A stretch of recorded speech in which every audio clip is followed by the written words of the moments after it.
किसी भी व्यक्ति, वस्तु, स्थान आदि विषय का एक बार उपेक्षा, परित्याग कर देने के उपरांत भी पुनः उसी को अपेक्षित या आवश्यक, अनिवार्य मानने लगते हैं या फिर उसको पुनः ग्रहण करने के लिए उत्सुक हो जाते हैं। ऐसा कैसे हो जाता है? जब छोड़ दिया तो छोड़ दिया। कोई मिठाई थी, खाते खाते भूल जाते हैं एकदम से उसको, फिर सोच लेते हैं आगे से नहीं खाना है। 10 दिन, 1 महीना अंतराल होता है तो लगता है कहाँ गया वो। किसी व्यक्ति के साथ रहते रहते लगता है इसका मुंह नहीं देखना। साल 6 महीने के बाद कहते हैं आओ जी बैठो, कहाँ थे। ऐसे स्थान के बारे में होता है, उसको मैं नहीं जाता कभी। फिर थोड़े दिन बाद कहते हैं चलो दिखाते हैं। जिसको यानी कि बुद्धिपूर्वक छोड़ देते हैं उसी को फिर बुद्धिपूर्वक ग्रहण नहीं करते। ऐसा उल्टा पुल्टा कैसे होता है? तो इसमें जो कारण होते हैं, ठीक है आपके भी उत्तर और भी मिलाना चाहिए इसमें। अपने पास जो होती है अविद्या, कई स्तरों में होती है। अनेक कालों के, जन्म जन्मांतर के होती है वो। और उस अविद्या को हम छूते ही नहीं हैं। वर्तमान में विषयों के संबंध से जो थोड़ी प्रतिकूलता दिखाई देती है, उतने के आधार पर केवल हम उसको छोड़ते हैं। उसके पूरे अवस्था को नहीं देख करके छोड़ते हैं उसको। सारा पूर्वापर जो विचार है इसमें, पूरे वस्तु का जो भी अतीत, अनागत, वर्तमान स्थिति जो है, इतना सारा लेकर के उसमें निर्णय नहीं करते। केवल वर्तमान स्थिति को देखते हैं, उतनी ही उसमें प्रतिकूलता होती है, इसलिए उसको छोड़ देते हैं। दूसरी है हमारी इंद्रियों की जो क्षमता होती है, वो भी लगातार अपने विषयों को ग्रहण नहीं कर पाती है। तो कालांतर में फिर क्या होता है, उसमें वो सामर्थ्य वापस आ जाती है। चिरकालिक संबंध से विषयों के साथ इंद्रियों में उदासीनता आ जाती है। तो उस काल में क्या होता है, निर्णय अपनी बुद्धिपूर्वक नहीं होता है, इंद्रियों के ही परिणाम स्वरूप से वो हो जाता है। वो चीज़ ऊब होने लग जाती है, जो भी होता है ऐन्द्रिक सामर्थ्य में न्यूनता होने के कारण से हो जाता है। तो वहाँ कोई भी तत्व ज्ञान नहीं होता है, केवल एक परिणाम विशेष के कारण से। पहले परिणाम ठीक आ रहे थे, सुखद लग रहा था, सुख हो रहा था तो उसमें वो ग्राह्य लग रहा था। धीरे धीरे वो सुख बंद हो गया, दुखद लगने लग गया।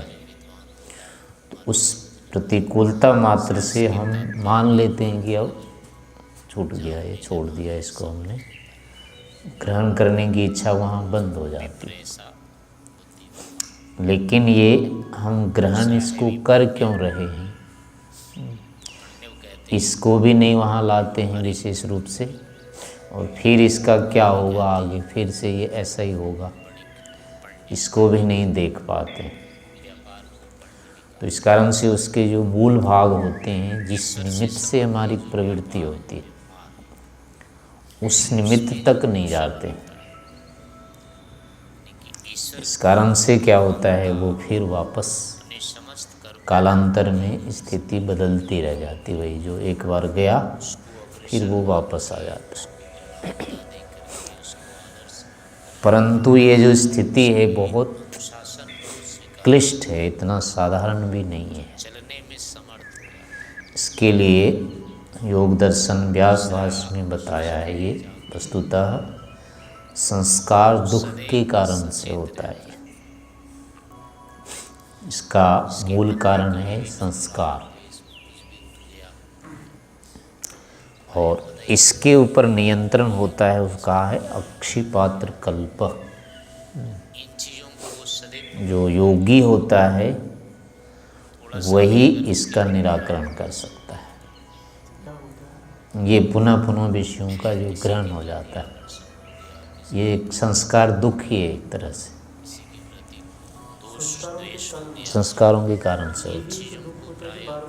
हाँ, उसी जो करेगा वो। हाँ, लेकिन बार बार जो हम पकड़ रहे होते हैं ना सामान्य, उसको ये बुरा नहीं लगता है कि बार बार फिर हम वही आ गए, वो है नहीं। हाँ, वो अपने आप में दुख है, वो दुख ही है कि बार बार फिर ऐसे कराएगा। यानी वो अपने आप चित्त की एक अवस्था है। थोड़ा सा लगता है, लेकिन फिर भी वो अपने बस का नहीं होता है। दोबारा जो हम पढ़ते हैं ना फिर विषयों पर, ये अपनी तरफ से नहीं पढ़ते हैं, उससे बाधित होकर पढ़ते हैं संस्कारों के कारण से। हम चाहते नहीं हैं फिर दोबारा, लेकिन विवशता आ जाती है एक। नहीं, कभी कभी तब भी हो जाता है संस्कारों के कारण से। जैसे वो उदाहरण है ना, ये कुत्ते को रोटी देते हैं नीचे, इतना सा टुकड़ा फेंक दो तो एक बार में चट कर जाता है, उसके बाद फिर वहीं वो सूंघता है, देखता है रोटी वहाँ होती तो है नहीं, लेकिन फिर वो बार बार घूम घूम के वहीं जाता है। वो है नहीं, फिर भी ये पता है, उसको पता ही नहीं लगता है, वो अंदर से याद करके वहाँ जाता है। देख के तो जाता नहीं, दिखना तो है तो नहीं। और ऐसे ही कभी अपने भी बारे में होता है, कोई चीज़ कहीं खो जाती है और एक बार हम देख लेते हैं कि यहाँ नहीं है, फिर जाते हैं कहीं गए तो नहीं, यानी आँख से देख लिया कि नहीं है यहाँ और नहीं मिलती है वो, लेकिन जाना छोड़ते नहीं है, फिर भी जाते हैं। तो यानी संस्कारों के कारण से जाते हैं, एक संभावना बना लेते हैं, हो सकता है नहीं, आंतरिक विवशता हो जाती है उसमें, बुद्धि नहीं काम करती वहाँ, उसकी बुद्धि नहीं चलती है, वो विवश होकर के उसको फिर से ग्रहण करता है। तो ये संस्कार ही कारण होते हैं उसमें। तो इसलिए कहा है कि इसका निदान जो होता है वो तो अक्षिपात्र कल्प योगी के अधीन होता है। जो शेष होते हैं, दूसरे लोग होते हैं, उसके लिए तो कहा है त्यक्तम उपात्तम उपात्तम त्यजंतम त्यक्तम त्यक्तम उपाददाना। साधारण लोग जिस विषय को एक बार छोड़ देते हैं फिर उसको पकड़ते हैं, फिर पकड़ लेते हैं, फिर छोड़ते हैं, ये छोड़ते पकड़ते छोड़ते ऐसे ही करते रहते हैं। सामान्य व्यक्ति का यही होता है व्यवहार। तो उसमें जो बताया है कि चित्त में जो अनादि काल वासना या चित्त वृत्तियाँ अनुविद्धम,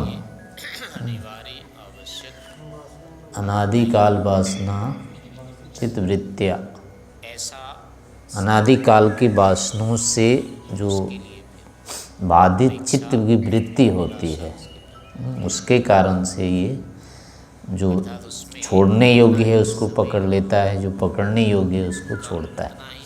इस प्रकार से वो अपने ही से प्राप्त दुखों को पुनः पुनः छोड़ता पकड़ता रहता है। तो इसलिए इस चीज़ को जो देखने वाला होता है योगी अक्षिपात्र कल्पी, यानी वो जो मूलता देखता है कि ये तो दुख है, तो अब वो फिर सम्यक दर्शन में विवेक को वही प्राप्त होता है।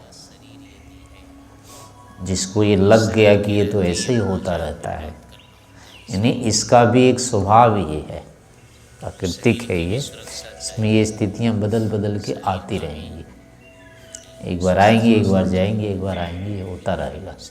तो जब ये निश्चयात्मक हो जाता है कि इसमें ऐसा ही होता रहता है, तब तो ये छूट जाएगा। लेकिन ये निश्चय नहीं हुआ कि ये ऐसा ही होता रहता है, तो तब तक फिर ये जितने बार संकल्प कर लें वो टूट जाएगा, होता रहेगा, टूटता रहेगा, बनता रहेगा, टूटता रहेगा, बनता रहेगा, ये स्थिति रहती है। तो इस कारण से होता है कि फिर एक प्रकार से समझिए ये बाह्य संसार है और ऐसा ही एक दूसरा संसार भी होता है। तो ये जो बात है वो दूसरे संसार की है, इसकी नहीं है। यहाँ से इसका निदान नहीं होगा। स्थूल रूप से इन पदार्थों में चाहे जितने भी प्रतिकूलता देख लें, जितना भी दुख देख लें, कष्ट देख लें, जितना भी भोग करके देख लें, बाहर से इसका किसी भी प्रकार से निदान हो ही नहीं सकता है। इसके निदान के लिए फिर वो आंतरिक अवस्था में ही जाना होगा। आँख बंद करने के बाद अब जब फिर से वो आंतरिक संसार खुले, यानी बस संस्कारों को विषय बना करके, जब तक इसके ऊपर निर्णय नहीं होगा तब तक इसमें विराम नहीं हो सकता है। उसी स्थिति को, सांस्कारिक स्थिति को उठा करके फिर इसका निदान होगा।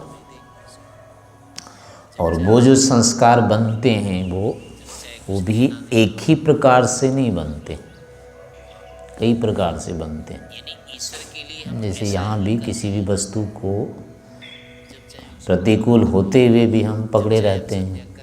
किसी व्यक्ति के साथ जैसे विरोध हो गया, फिर भी मिलते हैं, उससे बात करते हैं। ऐसे किसी स्थान पर ना चाहते हैं जाना, फिर भी जाते हैं।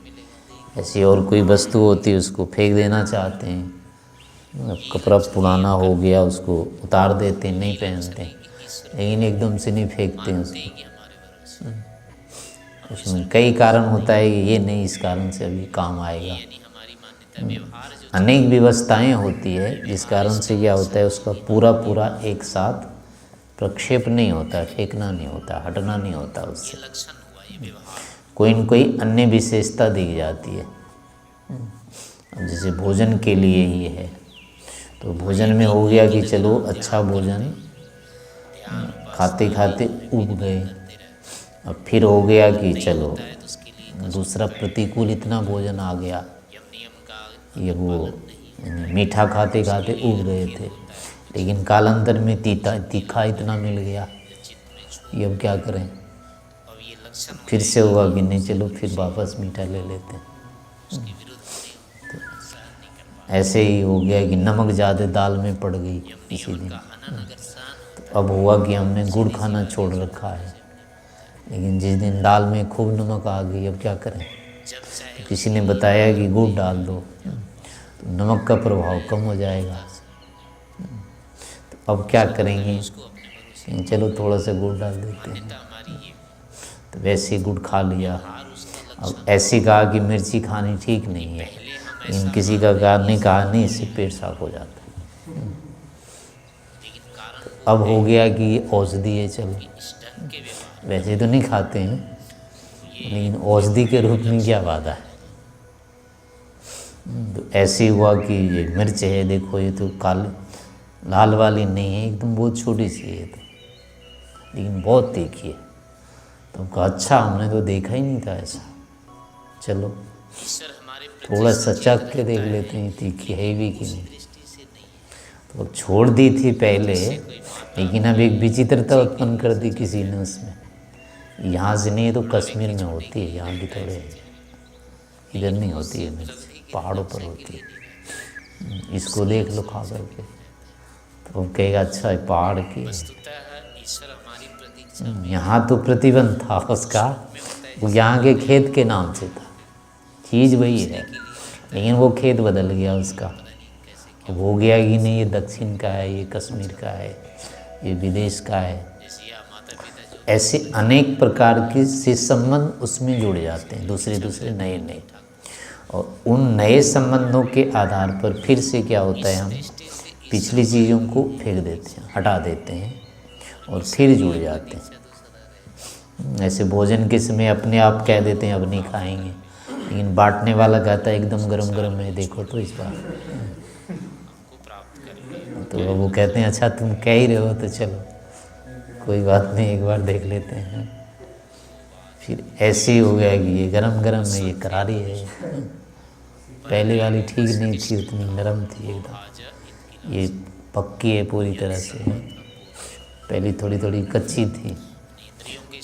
ऐसे मतलब अनेक उसमें हेतु दूसरे दूसरे जोड़ देते हैं और इन सभी कारणों से फिर वो ग्रहण हो जाता है। तो संस्कार ये नए नए बन रहे हैं। निदान जब करेंगे तब तो एक ही को उठाएंगे, खाया था हमने, लेकिन कितने कारणों से उसको खाया था वो तो याद नहीं रहता है। लेकिन संस्कार सभी के बनते हैं अलग अलग हेतु से। तो इसलिए एक बार में किसी भी विषय को प्रतिकूल होने पर वो सारा तो उठेगा नहीं, उसके हेतु सारे उठेंगे नहीं। एक के बारे में सोचा तो एक सामने आएगा, तो उस निमित्त से हो जाएगा कि फिर नहीं करेंगे इसको, लेकिन दूसरा बैठा है अभी। और उन परिस्थितियों के आने पर वैसे जब आलम्बन आएंगे उसके उसी बगल, तो अब वहाँ नहीं रुकेगा, उस आलम्बन से फिर उड़ जाता है। तो ऐसे जिन जिन आलम्बनों के कारण से वो संस्कार हमारे बनते हैं, उनका एक साथ हमको पता नहीं चलता है, और उस काल में हमारा ये मिथ्या संकल्प बनता रहता है अलग अलग हेतुओं से, और उसके संस्कार वो वहाँ बनते रहते हैं। और वो इस प्रकार से संग्रहित हो करके कालांतर में हमको केवल विषय मात्र की उपस्थिति कराता है, हेतु की नहीं कराता है। लेकिन विषय के ग्रहण करने में वो हेतु कारण रहते हैं। तो अब इसके लिए फिर यही होगा कि बार बार, यानी कि एक एक को हटाने के बाद दूसरा आएगा, तीसरा आएगा, तो संस्कारों को ही जब विषय बनाएंगे ये किन कारणों से ऐसा है, तो धीरे धीरे एक एक करके फिर वो होता जाएगा कि जिन जिन कारणों से यहाँ ग्रहण होता है कोई भी विषय, सभी विषयों के अलग अलग कारण होते हैं। इससे भोजन कर रहे होते हैं तो कितने कारणों से हमने भोजन कभी अधिक कर लिया है, कभी छोड़ करके कर लिया है, कभी न चाहते हुए भी किया है, कभी चाह करके भी कर लिया है, दूसरे के कारण कर लिया है, देर होने के कारण कभी अधिक खा लिया है कभी। तो ऐसे जितने कारणों से यहाँ हम एक ही उस भोजन को ग्रहण करते हैं, यही के पीछे भी किए हुए हैं सब। तो उनको हटाने के लिए क्या होगा, सब इन्हीं चीज़ों को फिर से दूर आना होगा कि इतने कारणों से ये संस्कार बने हैं, बनते हैं, तो इतने कारणों से बने भी होंगे। तो अब चूँकि व्यवहार काल में सारे जो निमित्त हैं एक साथ नहीं उपस्थित हो सकेंगे, तो हमने खाते समय सारी परिस्थितियाँ उत्पन्न हुए ऐसा तो है ही नहीं ज़रूरी। तो अब उसमें फिर यही होता है कि मानसिक रूप में उनको उठाना होगा, यानी ज्ञान से ही उन सभी हेतुओं को एक एक करके उठाना पड़ेगा। तो इसी नियम से भी क्या होते हैं, फिर वो संस्कार दग्ध बीज होते हैं, यानी कि निर्बल होंगे। फिर सुप्तम विच्छिन्नोदार जो स्थितियाँ इनकी होती है ऐसे ही होती जाती है, यानी एक ऐसा समय आता है जिसमें केवल संस्कारों को लेकर के ही पुरुषार्थ प्रयास करना होता है। हाँ, यानी जब तक वो नहीं जा रहा है, वो बाधित कर रहा है अभी, तो इसका मतलब कोई न कोई कारण तो है ही अंदर, और उसको जानना ही पड़ेगा। फिर केवल संकल्प मात्र से नहीं रुकेगा कि अब तो नहीं करेंगे, इतने से नहीं रुकता है। हाँ, क्योंकि ये व्यवहार में हमारे सामने वो कारण तो आते ही रहते हैं, इसलिए ऐसा नहीं है कि वो कारण नहीं उठेंगे, उठेंगे वो भी। करते करते करते करते यानी जब वो एक प्रकार से दुर्बल हो जाएगा संस्कार, इसको कहते हैं विच्छिन्न, उदार से और पीछे जाएंगे तो तनु हो जाएंगे। तो तनु होने के बाद अब उसको यानी कि संकल्प मात्र से दबा सकते हैं। जब तक तनु नहीं होगा तब तक उसको संकल्प नहीं दबेगा, वो विषयांतर से केवल दबता रहेगा। विषयांतर करके उसको हटा सकते हैं सीधे। उदार संस्कारों को हटाने के कोई उपाय नहीं होता है, या तो आप हट जाओ या उसको हटा दो, बस केवल उसके साथ यानी दिशांतर होना, विषयांतर होना ही उपाय रहता है। उदार संस्कारों पर नहीं होता है नियंत्रण हमारा, उससे हटना ही पड़ता है या उसको विषय को ही हटाना होता है, यही उपाय उसका। लेकिन अगले अगले को फिर क्या होता है, मन से ही, वो ज्ञान से होता है आगे के कार्य। तो ऐसे तनु हो जाएंगे, विच्छिन्न हो जाएंगे, विच्छिन्न के बाद तनु, तनु के बाद जब वो प्रसुप्त हो जाते हैं, उसके बाद भी पता नहीं चलता है, ऐसा लगता है कि मैं अपना काम हो गया सब।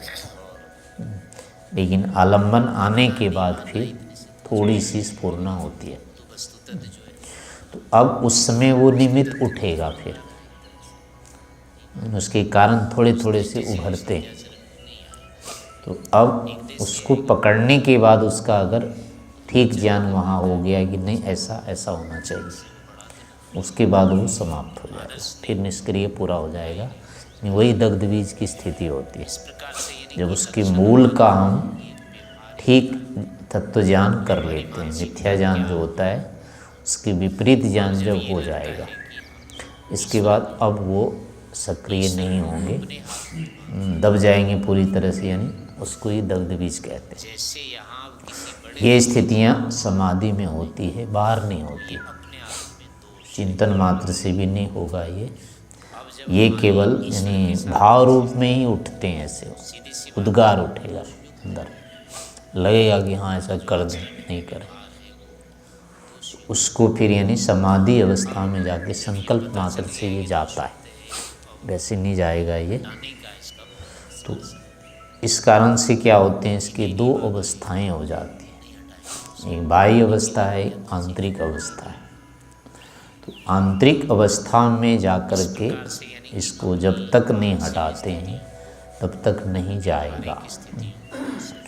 इसलिए हमें ज्ञान विज्ञान के लिए फिर प्रयास करते रहना चाहिए। सामान्य रूप से इसका तो है, बाहर से भी निदान रखना चाहिए, लेकिन इसके लिए इतना पर्याप्त नहीं होता है। इसके लिए वो समाधि की अवस्था में ही जाना होगा, और उस समाधि की अवस्था के लिए फिर होता है, जब तक वो अवस्था आ नहीं रही है तब तक शास्त्रों का अध्ययन होगा, स्वाध्याय होगा, चिंतन मनन निध्यासन आदि ये सब सारी चीज़ें होती रहेंगी। इसमें शास्त्रों का जो अध्ययन होता है यानी स्वाध्याय जो होता है वो बहुत अधिक सहायक होता है। इसके बिना हम पूरी तरह से इस पर अधिकार नहीं कर पाते हैं, क्योंकि अपनी तरफ से इतना ज्ञान हो नहीं पाता है, सोच नहीं सकते इसके बारे में। शास्त्रों से ही निदान मिलता है, वही बताएगा कि क्या स्थितियाँ होती है। इस कारण से अध्ययन आदि भी अनिवार्य रहते हैं। तो सामान्य रूप से बाहरी स्थितियों को भी देखते रहना चाहिए, विचार करते रहना चाहिए, और शास्त्रों का भी अध्ययन करना चाहिए। और इससे भी अधिक है कि ध्यान समाधि आदि के लिए भी प्रयास करते रहना चाहिए। तो इस प्रकार से यदि हम चलते रहते हैं तो भविष्य में जाकर के पुनः सफलता प्राप्त हो जाए।